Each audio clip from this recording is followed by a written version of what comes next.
ನೋಡಿ, ಮುಖ್ಯವಾಗಿ ಒಂದು ದೇಶ ಅಂತಲ್ಲ, ಯಾವುದೇ ದೇಶದಲ್ಲಿ ಯಾವುದೇ ಧರ್ಮದ ಮೇಲೆ ದಬ್ಬಾಳಿಕೆ ಅಥವಾ ದೌರ್ಜನ್ಯ ಇತ್ಯಾದಿಗಳು ಆಗಬಾರ್ದು.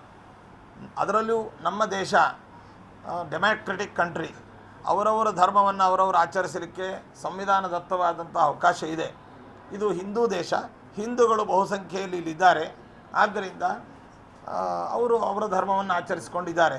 ಹಿಂದೂಗಳು ಬೇರೆ ಬೇರೆ ದೇಶದಲ್ಲಿಯೂ ಕೂಡ ಉದ್ಯೋಗ ಮತ್ತು ಶಿಕ್ಷಣ ನಿಮಿತ್ತವಾಗಿ ಬೇರೆ ದೇಶಕ್ಕೆ ಹೋಗಿದ್ದಾರೆ. ಅಲ್ಲಿರುವಂತಹ ವ್ಯಕ್ತಿಗಳಿಗೆ ಆ ದೇಶದ ಜನತೆ ಅನೇಕ ತೊಂದರೆಗಳನ್ನು ಕೊಟ್ಟು ದಬ್ಬಾಳಿಕೆಗಳನ್ನು, ದೌರ್ಜನ್ಯವನ್ನು ಮಾಡಿ ಹಿಂಸೆಯನ್ನು ಮಾಡುವಂಥದ್ದು ಅದು ಹೇಯ ಕೃತ್ಯ. ಅದನ್ನು ನಾವು ಖಂಡಿಸ್ತೇವೆ.